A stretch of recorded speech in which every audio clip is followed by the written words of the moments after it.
آفرین دیل زنگ اول را ندادستی هنوز، در مقامت بی توقف ایستادستی هنوز، میخوری غمهای عالم را و شادستی هنوز، اندرون آتشی آهن نهادستی هنوز.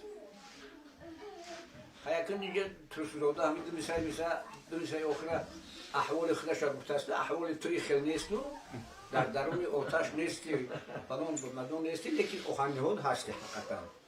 صبر کن تا طی کنم یک پرچه راه دیگری، تا به فردا آیم نمایم یک نگاه دیگری.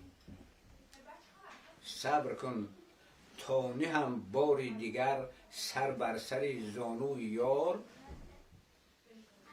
گرچه باشد بهر من این هم گناهی دیگری.